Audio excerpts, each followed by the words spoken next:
ரீசெண்டா வந்த One Piece SBS volume 113ல நமக்கு ஓட கன்ஃபார்ம் பண்ணியிருக்காரு. குயினோட பையன் தான் ஃப்ராங்கின்டி. What?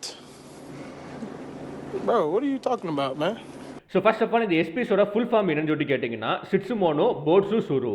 அதாவது இங்கிலீஷ் டிரான்ஸ்லேஷனில் எப்படி வரும்னா I am taking question. So இது ஒரு ஸ்பெஷல் Q&A செக்ஷன் மாதிரி. ஓடா கிட்ட ஃபேன்ஸ் எல்லாருமே ஒன் பீஸ் வேர்ல்டு சம்மந்தப்பட்ட ஏகப்பட்ட கொஸ்டின் கேட்பாங்க. அதுக்கு ஓடாவுமே ஆன்சர் பண்ணுவார். அதுவும் எப்படி ஆன்சர் பண்ணுவார்னா ஃபன்னியாகவும் ஜோக்காகவும் ஹியூமராகவும் குறிப்பாக பார்த்தீங்கன்னா எதிர்பார்க்காத வகையிலையும் ஆன்சர் பண்ணுவார். மோஸ்ட்டாக ஓடாவோட ஆன்சர் வந்து ரிடிகுலஸாக இருக்கும். எல்லாத்தையுமே கலந்து தான் பேசுவார். ஹியூமரு ஜோக்கு ஃபன்னுன்ட்டு எல்லாத்தையுமே கலந்து தான் பேசுவார்.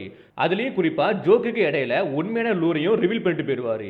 லைக் ஒரு கேரக்டரோட பர்த்டேவாக இருக்கட்டும், அவங்க ஹைட்டாக இருக்கட்டும், டெவில் ஃப்ரூட்ஸ் பற்றியாக இருக்கட்டும், அண்ட் ஒரு கேரக்டரோட பேக் ஸ்டோரியாக இருக்கட்டும், அதுவும் மெயின் ஸ்டோரியில் காமிக்காத பேக் ஸ்டோரியை கூட இதில் ரிவீல் பண்ணிட்டு போயிடுவார். இப்படி ஏகப்பட்ட விஷயங்கள் சொல்லிட்டே போகலாம். அதுக்கான எக்ஸாம்பிள் பார்த்தீங்கன்னா ஒரு ஃபேன் கேட்டிருப்பாரு ஜோராவோட ஃபேவரட் ஃபுட் என்னன்ட்டு. அதுக்கு ஓடாமே ரைஸு சீக்கிங் மீட்டு அப்புறம் பூஸ்ன்ட்டு. அதே மாதிரி இன்னொரு டைமில் வந்து ஏஸோட ஃபுல் நேம் கேட்டிருப்பாங்க. அதுக்கு அவருமே ரிவீல் பண்ணியிருப்பாரு போர்கஸ் டி ஏஸ்ன்ட்டு. அதுவும் மெயின் ஸ்டோரியில் சொல்கிறதுக்கு முன்னாடியே. இப்படி ஏகப்பட்ட விஷயங்களை அவர் ஃபன்னியாகவும் ஹியூமராகவும் சொல்லிட்டு போயிடுவார்.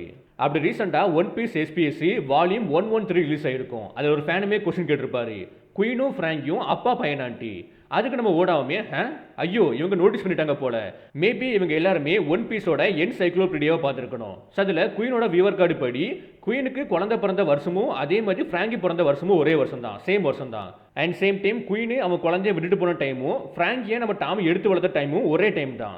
ஈவன் அந்த கேரக்டருக்கே தெரியாத விஷயங்கள் வந்து ரீடர்ஸ்க்கு வந்து தெரிஞ்சிருக்குது. இது எப்படியாவது நான் மாற்றி ஆகணுமேன்ட்டு நியோ தேர் ஆர் நியோ நாட்டுன்னு மென்ஷன் பண்ணியிருப்பாரு. டேரக்டாக நோன்னு மென்ஷன் பண்ணாமல் நியோ தேர் ஆர் நியோ நாட்டுன்னு மென்ஷன் பண்ணியிருப்பாரு.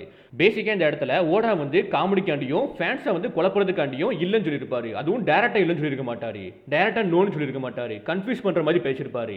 பட் அதுக்கு பின்னாடி இவங்க கண்டுபிடிச்சிட்டாங்க, இவங்க நோட்டீஸ் பண்ணிட்டாங்க, எப்படியாவது இந்த உண்மையை மறைச்சாகணுமேன்ட்டு கன்ஃபியூஸ் பண்ணுற மாதிரி பேசிட்டு போயிருப்பாரு. இதனால தான் ஃபேன்ஸ் எல்லாருமே இப்போதைக்கு டிசைட் பண்ணிட்டாங்க நம்ம குயினோட பையன் தான் நம்ம ஃப்ராங்கின்ட்டு. எல்லா இடத்துலையுமே இப்போ அதை பற்றி தான் பேசிட்டு இருக்காங்க. மேபி இது உண்மையாக கூட இருக்க வாய்ப்பு இருக்குது. என்னதான் நம்ம ஓடா நோன்னு சொன்னாலுமே அவர் எப்பவுமே இதே மாதிரி தான் நிறைய விஷயங்கள் சொல்லியிருக்காரு. அது ஃபியூச்சரில் உண்மையாகவும் மாறி இருக்குது.